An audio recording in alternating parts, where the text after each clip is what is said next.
अजीब है कि अब से कुछ ही देर में हम लोग वीडियो शावर देखेंगे और वो भी एकदम लाइव। ऐसा पहली बार हो रहा है गाइस, लाइफ में ऐसा नजारा दोबारा देखने को नहीं मिलेगा। ये देखो, अमेरिका में भी शुरू हो गया मीडिया शावर। अरे अब इंग्लैंड के आसमान में भी दिखाई दे रहा है। अगला नंबर हमारे देश इंडिया का है दोस्तों। तैयार हो जाओ आसमान में प्रकृति की आतिशबाजी देखने के लिए। वो देखो शुरू हो गया।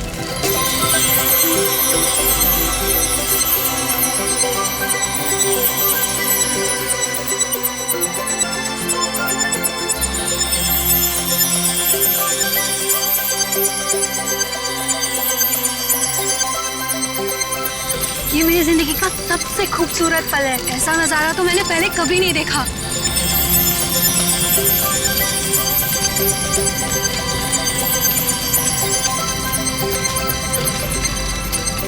हे गाइस, वो देखो आसमान से शायद कुछ गिर रहा है। ये कहीं किसी मीटियोर का हिस्सा तो नहीं है? वो देखो वहां गिरा, चलो देखते हैं। ये तो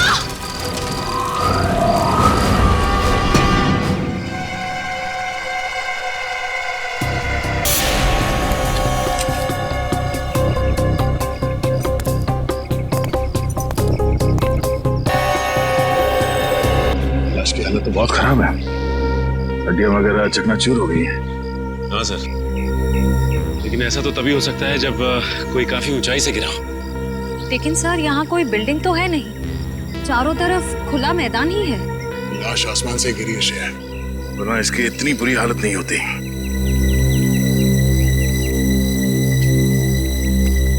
कब हुआ ये, कितने बजे? यही कोई रात 3:15 बजे। हम लोग रात को मीटियर शावर देख रहे थे, तभी अचानक आकर के कुछ गिरा। और हमें लगा मीटियर शावर का ही कुछ हिस्सा होगा, लेकिन जब पास जाके देखा तो लाश थी। सर जब लाश ऊपर से गिर रही थी तब ये जल भी नहीं रही थी। अच्छा, ये केस कुछ ज्यादा ही पेचीदा लगता है। देखते डॉक्टर सालुंके क्या कहते हैं इस लाश को देख के। चलो।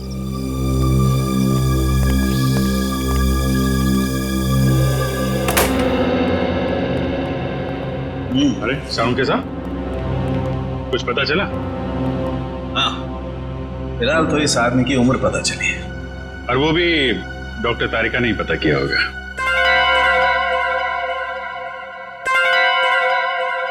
मैंने पता किया है। आपने किया है? जी हाँ। कोई शक है आपको? नहीं, शक की क्या बात है, आपने पता किया होगा तो ठीक ही किया होगा। वैसे क्या क्या पता क्या किया आपने? पता ये किया कि इस आदमी की उम्र 120 साल है। क्या 120 साल का बुजुर्ग आदमी इतनी ऊंचाई से गिर के मर गया? क्यों, कहीं लिखा हुआ है कि 120 साल का आदमी ऊंचाई से नहीं गिर सकता? आप लोगों से कुछ गलती तो नहीं हो गई? आप एक काम कीजिए, तारिका जी से कंफर्म कर लीजिए। बताओ भाई ने। हाँ अभिजीत, इनके एक्सरे स्कैन्स देख लो। देखो, ये देखिए, इनकी हड्डियां काफी कमजोर हो चुकी थी, जैसे कि उम्र के साथ साथ होता है। और टिश्यूज को हुए नुकसान को देखकर हमने अंदाजा लगाया कि इनकी उम्र तकरीबन 120 साल के आसपास रही होगी। अच्छा, वैसे कितनी ऊंचाई से गिरे होंगे ये? फिलहाल ये बता पाना मुश्किल है। सर हो सकता है इस आदमी को किसी हवाई जहाज से फेंका गया हो। सर वो केस याद है ना आपको, जब एक लाश को हेलीकॉप्टर से फेंका गया था?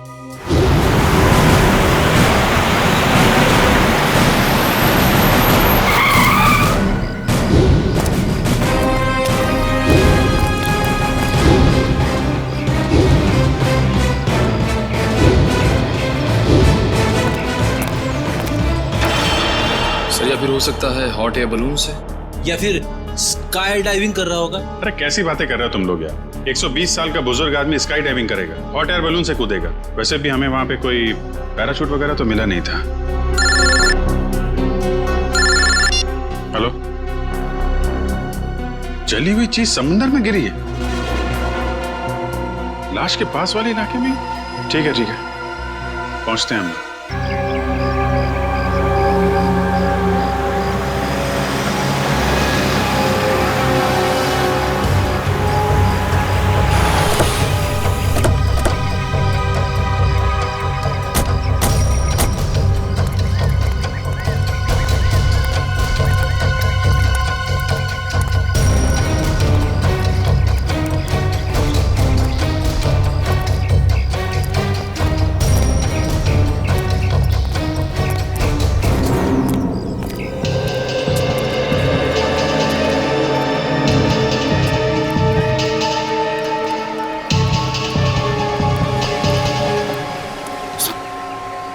कुछ पता चला क्या गिरा था समंदर में? नहीं सर, समुद्र में क्या गिरा अब तक कुछ पता नहीं चला। अच्छा, पहली बार किसने देखा था उस चीज को समुद्र में गिरते हुए? शंकर ने कह रहा था कि जब वो अनोखी चीज समुद्र में गिरी तो वो बॉम्ब की तरह फट गई और उसमें से चिंगारियां भी निकली। सर हो सकता है ये कोई बॉम्ब ही है, शायद किसी ने ऊपर से फेंका। नहीं सचिन, कोई समुद्र में बॉम्ब क्यों गिराएगा? बात कुछ और ही है।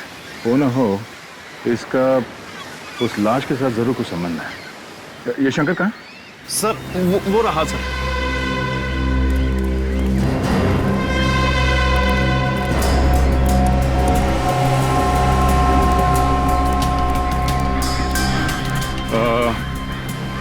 तुम शंकर हो? जी मैं शंकर। हम लोग सीआईडी से हैं। एग्जैक्टली हुआ क्या था? सर करीब रात के 3 बज रहे थे। मेरी बीवी जोर जोर से खर्राटे भर रही थी, इसलिए मुझे नींद नहीं आ रही थी। क्या आपकी वाइफ भी खर्राटे मारती है? रेडी, अब अपनी वाइफ की बातें शुरू मत कर देना। हाँ, क्या कह रहे थे आप? नींद ना आ पाने की वजह से मैं कुछ देर बाहर टहलने निकल आया। तभी अचानक मैंने देखा कोई बड़ी सी चीज जोर से छपाक करके समुद्र में गिरी। एक बहुत तेज रोशनी हुई, जैसे किसी ने आग का गोला दरिया में फेंक दिया। सर हो सकता है कि अंतरिक्ष से कोई उड़न तस्तरी गिरी होगी समुद्र में, और वो 120 साल का आदमी वो भी उड़न तस्तरी से ही गिरा होगा, फ्लाइंग सॉसर से। रेडी, मैंने तुमसे क्या कहा अभी? थोड़ी देर के लिए मौन व्रत रखो, समझे? सॉरी। जी कहिए। मैं समुद्र के नजदीक आया, ये जानने के आखिर हुआ क्या है। तभी दूर एक आदमी की परछाई दिखाई दी। आदमी की परछाई? तुमने उसका चेहरा देखा? नहीं साहब, अंधेरा बहुत था, सिर्फ परछाई दिखी। वो आदमी समुद्र से निकला और वहां उस तरफ चलकर जाने लगा।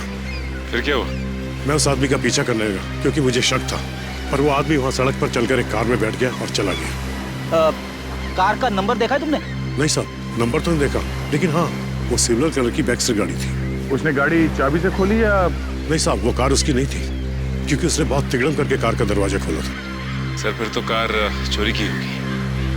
Thank you. अब ये पता करना पड़ेगा कि शहर में कितनी सिल्वर रंग की बैक्स्टर कार है जो चोरी हुई है और उनके नंबर्स क्या क्या हैं।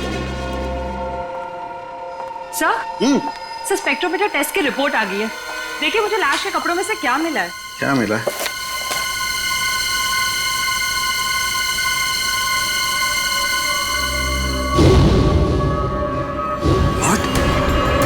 Rocket fuel? हाँ सर।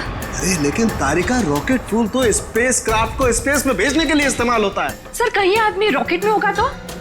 नहीं, रॉकेट में होगा तो भी क्या है, रॉकेट में होने से इसके कपड़ों पर रॉकेट फ्यूल कैसे आ सकता है Tarika? It is not possible. नहीं, ये कुछ और ही चक्कर है।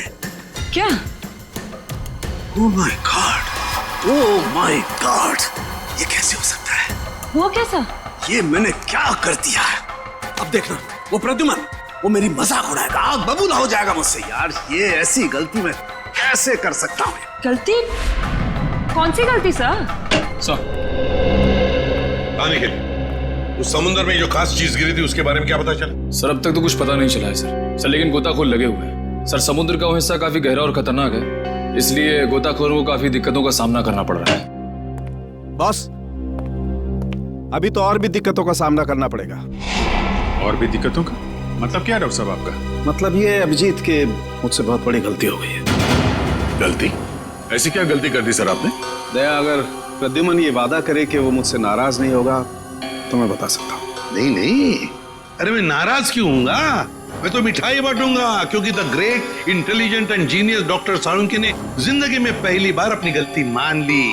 तो डॉक्टर साहब बताइए, क्या गलती की आपने? गलती दरअसल मुझसे ये हुई है कि उस आदमी की उम्र 120 साल नहीं है। क्या? 120 साल की नहीं है? नहीं।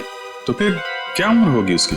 लगभग 50 साल। क्या साळुंखे, तूने 50 साल के आदमी को 120 साल का बना दिया? इतनी बड़ी गलती की तूने? यार दरअसल उस आदमी की हड्डियां तो यही बता रही थी कि उसकी उम्र 120 साल की होनी चाहिए, मगर स्पेक्ट्रोमीटर टेस्ट के बाद उसके कपड़ों पर मिला रॉकेट फ्यूल ये बता रहा है कि ये आदमी 4-5 महीने अंतरिक्ष में रहकर आया है। क्या उसके कपड़ों पर रॉकेट फ्यूल मिला? हाँ, और अंतरिक्ष में हड्डियों की डेंसिटी हर महीने 2% घटती जाती है। मतलब लाश अंतरिक्ष में से गिरी है? नहीं ब्रेडी, लाश अंतरिक्ष से अगर गिरती तो जल जाती, धरती पर पहुंचने से पहले ही उसके चीथड़े उड़ जाते, मगर ऐसा हुआ नहीं। मतलब ये लाश किसी स्पेसक्राफ्ट से गिरा है जब वो धरती पे वापस आ रहा होगा। मगर दया, हमारे देश से कोई स्पेसक्राफ्ट तो किसी इंसान को लेकर अंतरिक्ष में गया ही नहीं। फिर भी अभिजीत, हमें पता तो लगाना ही पड़ेगा कि है कौन ये, और फिर वो गिरा तो गिरा कहां से और कैसे, और ये तो हमें हमारी स्पेस एजेंसी ही बता सकती है। हेलो सर, मैं यहाँ का डिप्टी डायरेक्टर हूँ, हरीश मेरा नाम है। कहिए। हरीश जी, हम यहाँ पर एक ऐसे आदमी के सिलसिले में आए हैं जिसका खून हुआ है, मगर उसने अंतरिक्ष में 4-5 महीने गुजारे हैं। आपको तो इस बात की जानकारी होगी ना कि हमारे देश से कौन कौन आदमी अंतरिक्ष यात्रा करके आया।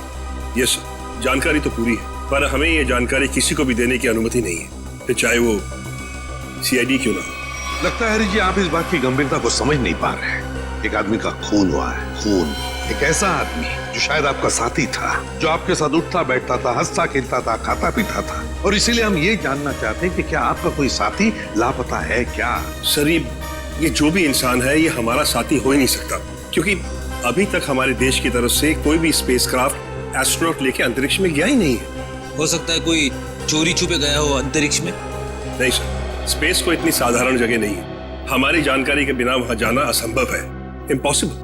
अच्छा, आपके स्टाफ में से ऐसा कोई आदमी है जो आज काम पे नहीं आया?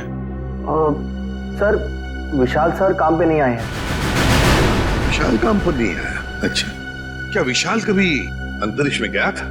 हाँ सर, विशाल सर बहुत साल पहले अंतरिक्ष में गए थे, लेकिन किसी और देश की तरफ से। एक्चुअली सर, वो हमारे यहाँ का हेड इंजीनियर है। यहाँ के हर प्रोजेक्ट की शुरुआत उसी की देखरेख में होती है। 3 साल पहले 5 महीने के लिए वो अंतरिक्ष में गया था, जॉइंट नेशन स्पेस प्रोग्राम के तहत। अच्छा, गया था। अभिजीत, सालुंखे ने भी तो यही कहा कि वो इंसान 4-5 महीने के लिए अंतरिक्ष में था। हाँ सर, विशाल सर हमें अंतरिक्ष में जाने की ट्रेनिंग दे रहे थे। और क्या विशाल का कद 5 फुट 7 इंच था? जी। फिर तो सर, जिसकी लाश मिली है शायद वो विशाल ही है। मुझे तो यकीन ही नहीं हो रहा। नहीं हरीश जी, देखिए, जब तक DNA मैच नहीं होता हम यकीन से नहीं कह सकते कि वो लाश विशाल की ही है, लेकिन हमें विशाल के सारे मेडिकल डिटेल्स चाहिए और विशाल के घर का पता भी। जी।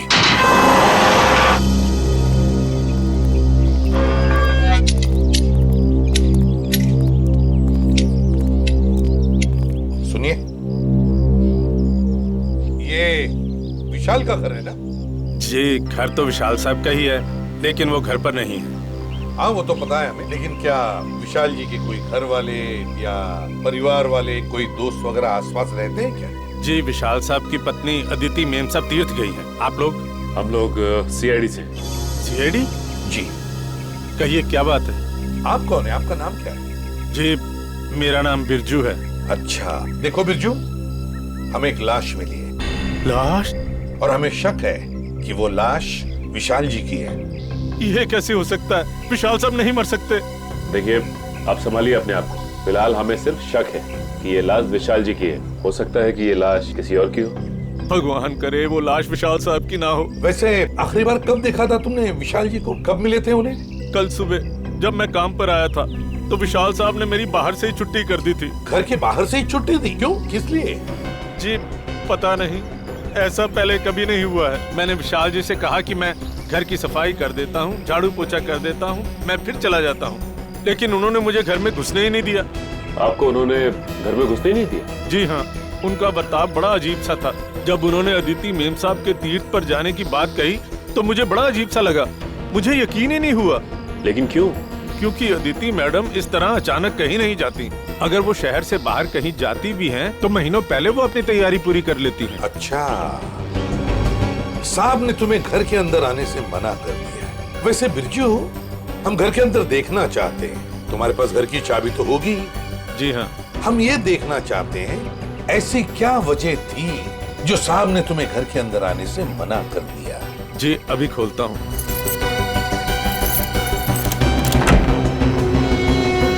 आइए साहब।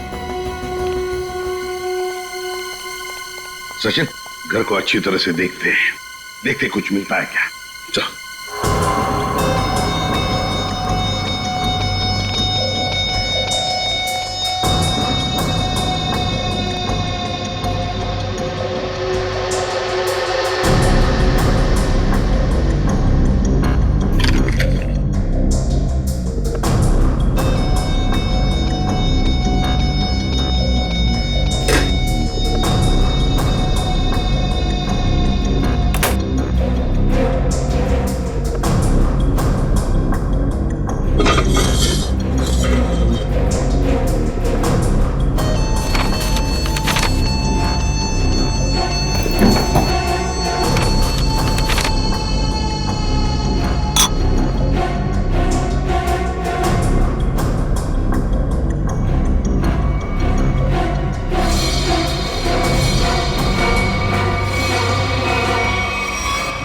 कागज के टुकड़े पर कुछ हल्का हल्का सा लिखा हुआ है।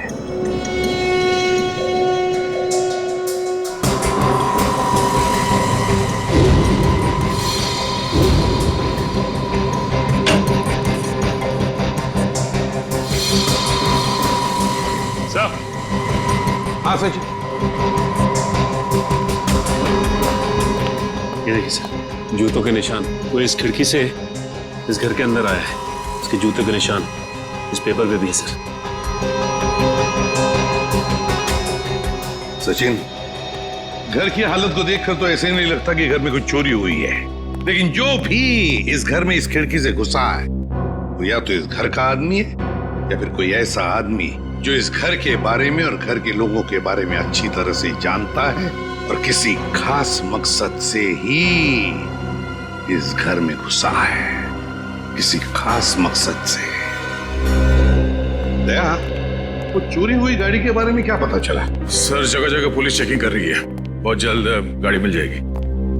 साळुंखे, तू यहाँ क्या कर रहा है? वो लगता है फिर से गलती करके आ गया ये। यार प्रद्युमन, तुम कभी सुधरोगे नहीं क्या यार?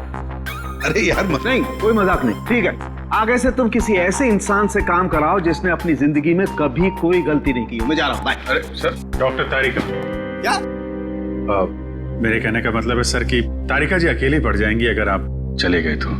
अच्छा, तो मतलब आपको तारिका जी की फिक्र है, सालुके की फिक्र नहीं है ना? ठीक है, तो मैं जा रहा हूँ, ठीक है, बाय। यार लेकिन जो बात बताने के लिए आया था वो तो बता के जा। वो आप इनकी डॉक्टर तारिका जी से पूछ लीजिएगा। मैं जा रहा हूँ, बाय। अच्छा ठीक है, बाय। 1 मिनट में वापस आ जाएगा। हाँ दया, देखा? देखो दया, मैं ना सिर्फ और सिर्फ तुम्हारी वजह से वापस आया। हाँ, क्योंकि मैं जानता हूं एक सिर्फ तुम हो जो मुझे अच्छी तरह से समझते हो, बाकी ये लोग तो मेरी नौकरी छीनने पर लगे हुए हैं। सर वो मैं नहीं, कुछ कहने की जरूरत नहीं दया, मैं तुम्हें बहुत अच्छी तरह से समझता हूँ। वैसे समझता मैं इन लोगों को भी बहुत अच्छी तरह से हूँ। तो ऐसे दया, जो बात तुझे बताने के लिए आया था जरा पूछ ले, क्या बात है? अब सर देखो दया, जो लाश आप लोगों को मिली थी ना, उसका डीएनए मैच हो गया है और वो लाश विशाल की है। क्या? विशाल की है? मतलब हमारा शक सही निकला? बिल्कुल। और जो जूतों के निशान आपको विशाल के घर से मिले थे वो किसी ऐसे आदमी के हैं जो एक पांव से लंगड़ा के चलता है। ये कैसे पता चला सालुंखे सर? देखो, जब कोई इंसान लंगड़ा के चलता है तो उसका एक पैर पर वजन ज्यादा होता है और दूसरे पैर पर वजन कम होता है, और इसीलिए दोनों पैरों का अलग अलग निशान पड़ता है। वाह सालुंखे साहब, वाह, बड़ा तगड़ा ऑब्जर्वेशन है आपका। Thank you. समझता क्या है? वैसे साळुंखे यार, वो कागज के टुकड़े जो मिले थे विशाल के घर से, उन पर कुछ लिखा हुआ था, वो क्या है?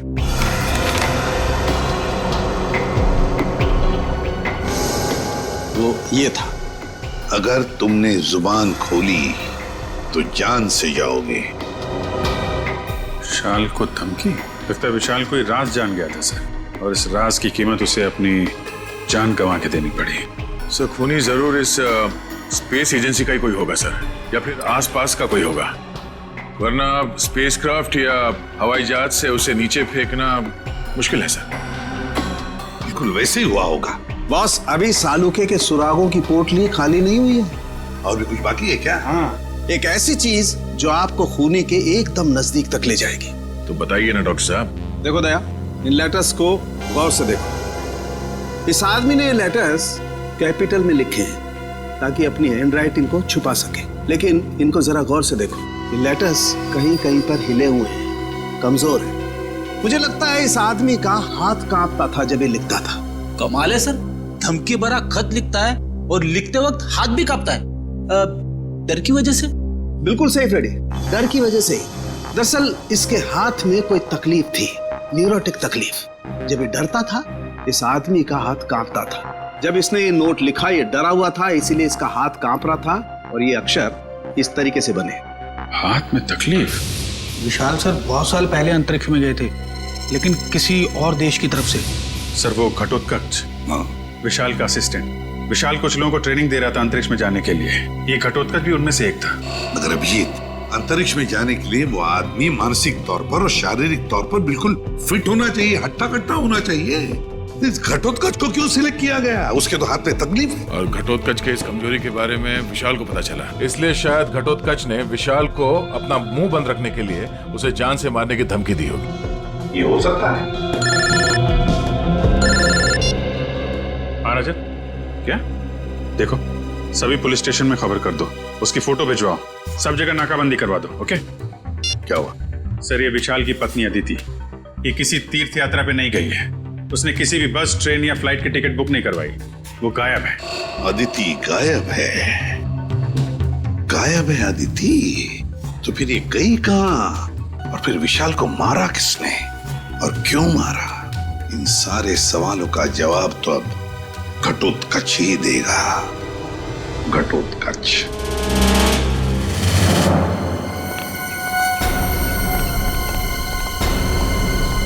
सर, ये घटोत्कच का घर सर।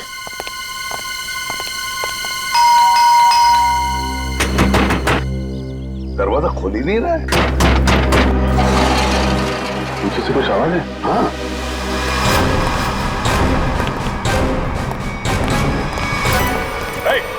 पकड़ो उसे।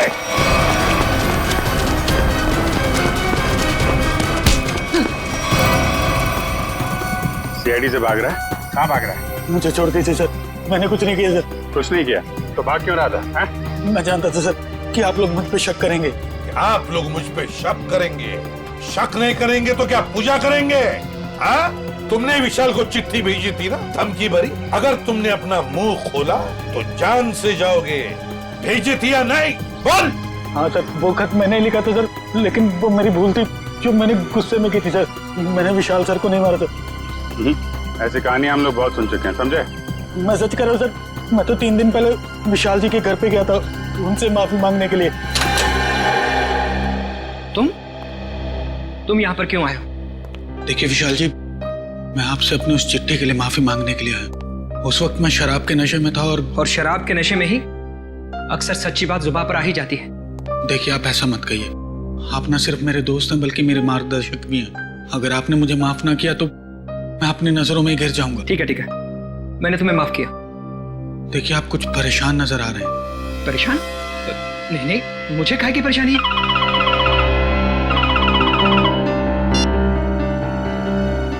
हेलो जी, ठीक है, आप जैसा कहेंगे मैं बिल्कुल वैसा ही करूंगा, लेकिन मेरी पत्नी पर कोई आंच नहीं आनी चाहिए। आदिति किडनैप हो गई और फिर किडनैपर आदिति को कोई नुकसान ना पहुंचाए, इसलिए विशाल ने ऐसी कहानी बनाई कि आदिति तीर्थ यात्रा पर चली गई। दया का फोन आ गया। अच्छा, चोरी की गई गाड़ी का पता चल गया। एक्सीलेंट।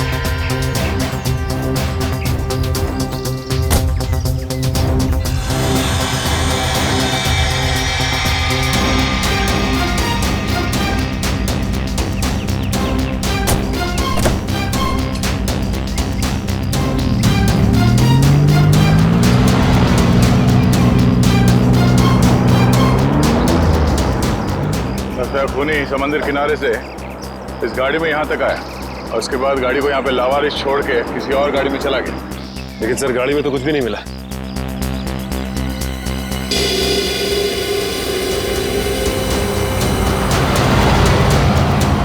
ये देखो, सीसीटीवी कैमरा लगा हुआ है इस ट्रैफिक पोस्ट पे। जरूर उस खूनी का चेहरा इस कैमरे कैद हो गया होगा। एक लिए काम करो, आरटीओ को कांटेक्ट करो और इस कैमरे की फुटेज ले लो। सर, हेलो, क्या अदिति मिल गई? कौन से हॉस्पिटल में? हेलो सर, मैं इंस्पेक्टर प्रशांत। हाँ, मैंने ही आपको फोन किया। अच्छा, अदिति की तबीयत कैसी है? सर, उन्हें गोली लगी थी। गोली लगी थी? जी हाँ, उनका ऑपरेशन हुआ है, अब वो खतरे से बाहर है। लेकिन ये आदिति मिली कहाँ तुम लोगों को? सर हम लोग पेट्रोल पे थे। Hello control room. Yes sir, यहाँ सब कुछ ठीक है सर, ओवर। अरे राघव, वो देखो, इसे औरत को जबरदस्ती ले जाया जा रहा है। कहीं अदिति तो नहीं जिसकी फोटो सीआईडी ने भेजी थी हर जगह ढूंढने के लिए? हो सकता है। चलो देखते हैं, पीछा करो उसका। चलो जल्दी। एक काम करो, सायरन बंद ही रखो ताकि उन्हें पता नहीं चले कि हम लोग उनका पीछा कर रहे हैं। बोल रहे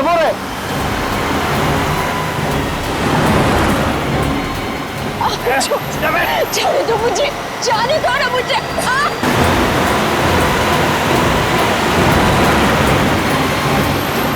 कैसे भी पकड़ना है उन लोगों को, पीछा करो जल्दी। देखो, देख लो।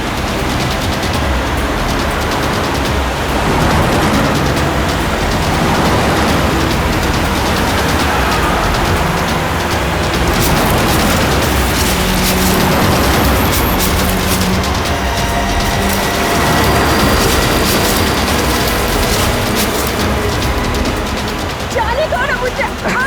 जाने देंगे, जाने से पहले तोहफा तो लेके जाओ। ऐसा तोहफा दिखाता हूँ मैं तोहफा। ये है मेरा तोहफा। ड्राइवर ले चलो।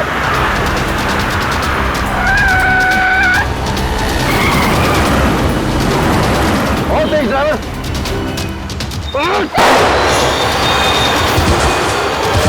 जल्दी चलो। ये तो आदिति ही है, इसे तो गोली लगी है। चलो जल्दी से हॉस्पिटल लेके चलते हैं। उस कार को हमने रोकने की बहुत कोशिश की सर, मगर हमारा ज्यादा ध्यान अदिति जी की तरफ था, इसलिए वो लोग हमारे हाथ से निकल गए। तुम लोगों ने बिल्कुल सही किया। गाड़ी का नंबर तो नोट किया होगा? नहीं सर, उस गाड़ी की नंबर प्लेट पे मिट्टी लगी हुई थी सर, इसलिए हम लोग आधा ही नंबर देख पाए। Good job. Thank you. हम लोग आदिति से मिलते हैं। जी सर।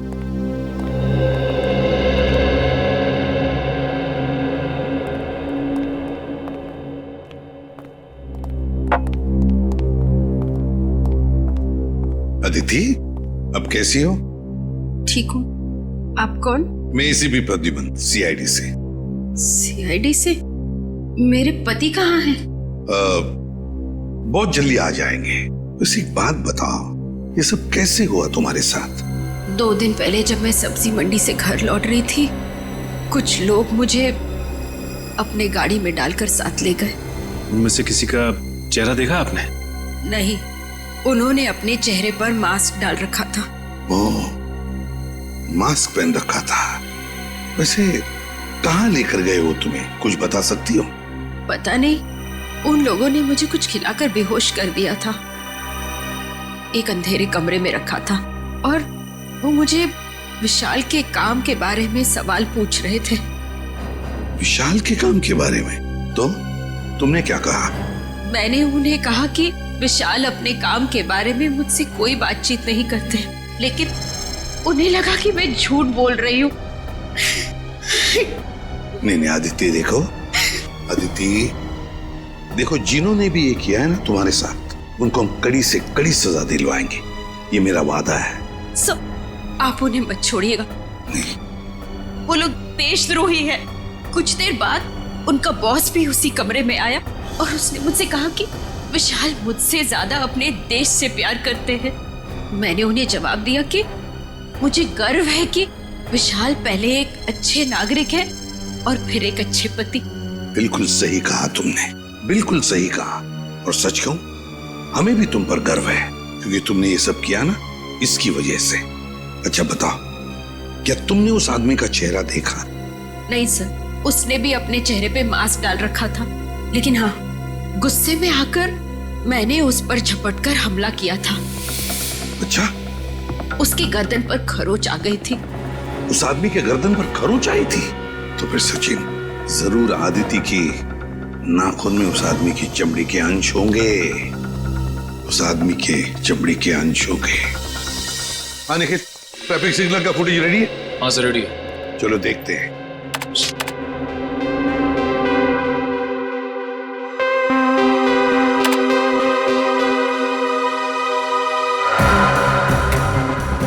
रात का फुटेज है, समझ में नहीं आ रहा है। दिन का फुटेज दिखाओ।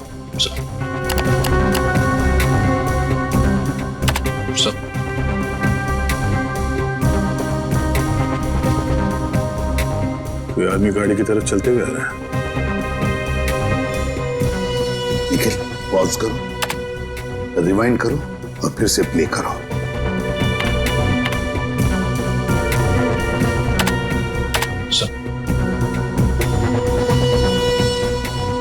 और जो जूतों के निशान आपको विशाल के घर से मिले थे वो किसी ऐसे आदमी के जो एक पांव से लंगड़ा के चलता है।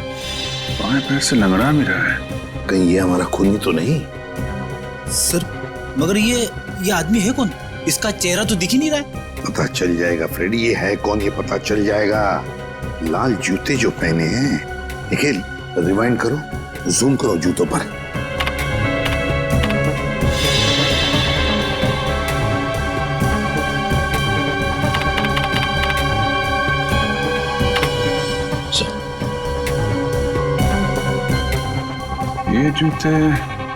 ये जूते मैंने कहीं देखे हैं सर।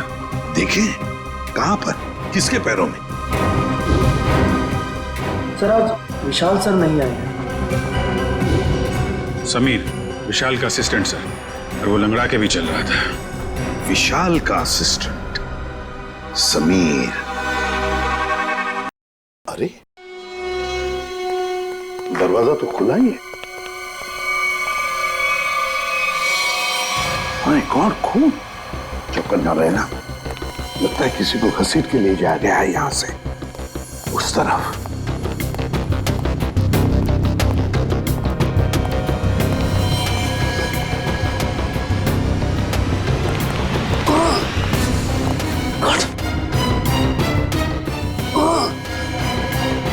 सर ये तो समीर है। समीर? जल्दी से एम्बुलेंस बुला। समीर, घबराओ मत। देखो हम लोग सीआईडी से। हेलो, कुछ नहीं होगा, एम्बुलेंस बुलाई है हमने। क्या क्या कह रहे हो?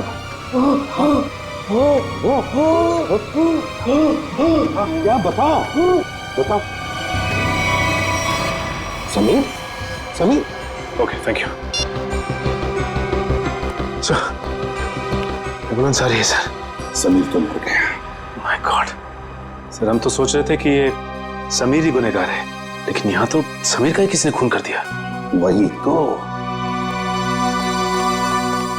इस शतरंज के खेल का असली खिलाड़ी तो कोई और ही है, कोई और ही है। समीर के घर में से जो डॉक्यूमेंट्स मिले उससे पता चलता है कि समीर विशाल के लिए काम करता था। जासूस था वो विशाल का। दुनिया के सामने समीर विशाल का असिस्टेंट और असली काम जासूसी।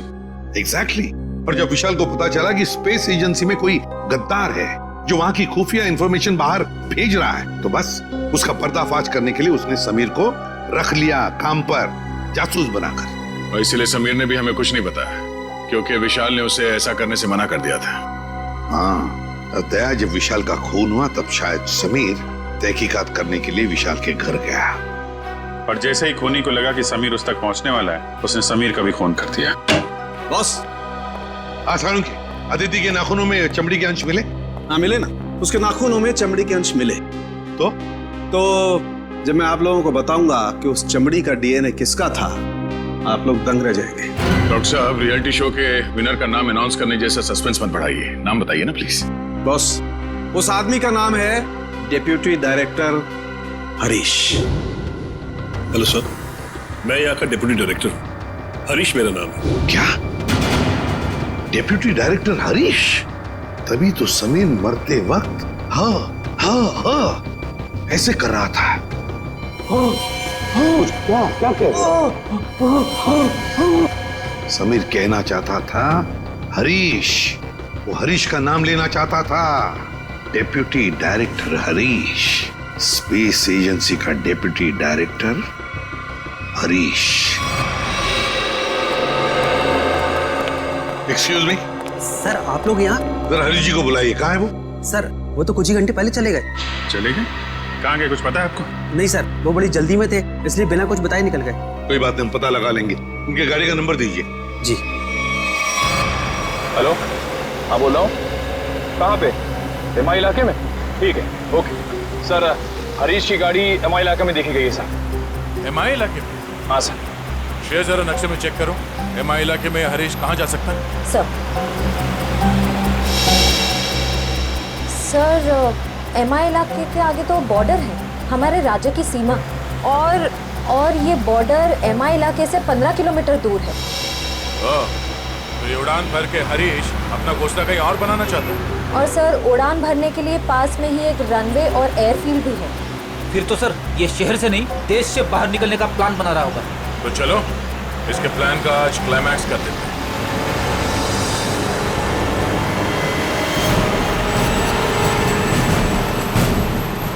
सर वो देखिए हरीश की गाड़ी है।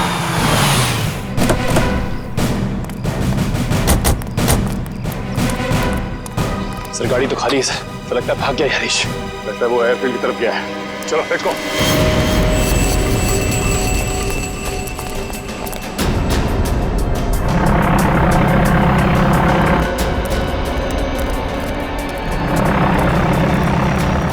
सर उसका प्लेन तो टेक ऑफ करने वाला है। सर अगर ये विदेश चला गया तो इसे पकड़ना और भी मुश्किल हो जाएगा। कहीं नहीं पहुंचेगा ये। Oh no.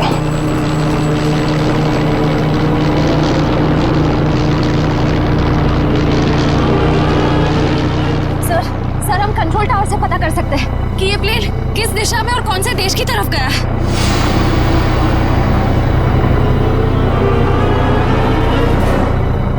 पता तो कर सकते हैं श्रेया, मगर क्या सर? पता नहीं क्यों मुझे ऐसा लग रहा है कि हम अब भी असली खूनी तक नहीं पहुंचे हैं। सर इस हरीश तक पहुंचते पहुंचते रह गए सर। नहीं निखिल, असली खूनी ये हरीश नहीं है। हरीश नहीं है तो फिर कौन है सर? अब मेरी समझ में आ रहा है कि सब किसका किया धरा है। चलो। तुम लोगों को अपने बुरे कर्मों की सजा जरूर मिलेगी। सारा गुनाह तुम लोगों ने किया और इल्जाम मेरे मत्थे मर दिया। बात तो तेरी ठीक है, मगर सीआईडी कभी पता नहीं कर पाएगी कि असली मुजरिम कौन है, क्योंकि हमने तुम्हारे बैंक अकाउंट में पूरे 15 करोड़ रुपए डलवाए। 15 करोड़ रुपए?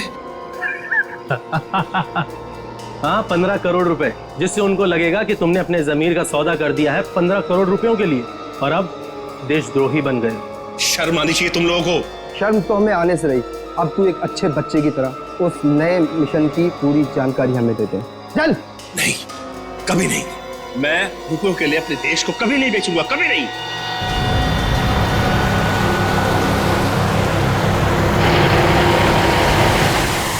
देख, मैं तुझे आखिरी बार बोलता हूँ, बता दे, जिंदा छोड़ दूंगा तुझे, वरना तुम्हारे मरने के बाद वो जानकारी तो हम हथियार ही लेंगे।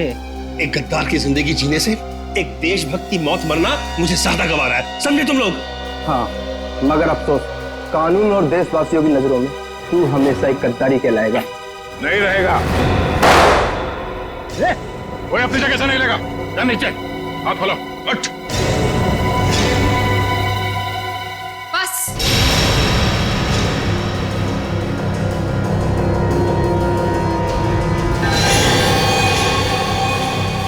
बहुत हो चुका ये नाच गाना, अब काम की बात करें। हाँ, काम की बात भी हो जाएगी। अदिति, तुम लोग मुझे देखकर चौंके नहीं? नहीं, हमें पहले ही पता चल गया था। ज्यादा चालाक बनने के चक्कर में तुम खुद अपनी जाल में फंस गई। तुम्हें याद है, तुमने कहा था कि 2 दिन पहले तुमने हरीश के गले को खरोचा था। हा? मैंने उस पर झपटकर हमला किया था। अच्छा? उसकी गर्दन पर खरोच आ गई थी। हाँ तो? मगर जब हम हरीश से मिलने स्पेस एजेंसी गए थे, तब उसके गले पे खरोच का ऐसा कोई भी निशान नहीं था। नहीं सर, स्पेस को इतनी साधारण जगह नहीं है। हमारी जानकारी के बिना वहां जाना असंभव है। और हमसे मिलने के बाद हरीश के गले पे खरोच का निशान बनाया गया ताकि तुम हमें गुमराह कर सको। सर इन लोगों को बिल्कुल मत छोड़ना। इन लोगों के पास देश की एक ऐसी खुफिया जानकारी है जो ये अरबों रुपए में दुश्मन को बेचना चाहते हैं। अपनी जेब भरने के लिए देश की सुरक्षा का सौदा करने चली थी तुम। अब चलो, मायके चलने की तैयारी करो। तुम लोग ऐसे नहीं मानोगे। सीआईडी के ऊपर गोली चलाने की कोशिश कर रही हो? ये रहा उसका इनाम। बोलो, क्यों किया तुमने ये सब? मैं दुश्मन देश की जासूस हूँ। 8 महीने पहले मैंने विशाल से शादी की ताकि भारत की स्पेस एजेंसी की सीक्रेट्स और आने वाली प्रोजेक्ट्स की जानकारी मैं चुरा सकूं। मगर तुम्हारे पति विशाल को तुम्हारी हरकतों और हाव भाव पे शक हुआ और इसीलिए उसने तुम्हारे पीछे जासूस लगा दिए। विशाल को सिर्फ इतना ही शक था कि स्पेस एजेंसी में कोई गद्दार है, लेकिन वो ये नहीं जानता था कि गद्दार खुद उसकी पत्नी ही है। जब तुम्हें ये जासूसी वाली बात पता चली तो तुमने उस जासूस समीर को मार दिया और अपने आप को अगवा करने का प्लान बना लिया। क्योंकि मुझे लगा था कि मुझे छुड़वाने के लिए विशाल उन अगवा करने वाले लोगों को वो खुफिया जानकारी दे देगा, लेकिन शायद विशाल को मुझसे ज्यादा देश से प्रेम था, इसलिए विशाल ने उन्हें गलत इन्फॉर्मेशन दी और मुझे छुड़वा लिया। और तुम्हें इस बात का गुस्सा आया और तुमने विशाल को प्लेन से नीचे धक्का दे दिया। हाँ, मैंने प्लेन क्रैश करवाया था और खुद पैराशूट से नीचे आ गई। और फिर तुमने मुझे फंसाने का प्लान बनाया? क्योंकि मैं चाहती थी कि विशाल के खून का और इस सारी गद्दारी का इल्जाम तुम्हारे सर पर आ जाए। मगर तुमने कभी ये नहीं सोचा कि सीआईडी कभी ना कभी सच का पता लगा ही लेगी। तुम इस देश को बर्बाद करना चाहती थी, अब इस देश की खातिरदारी भी देख लो। फांसी के लिए तैयार हो जाओ तुम।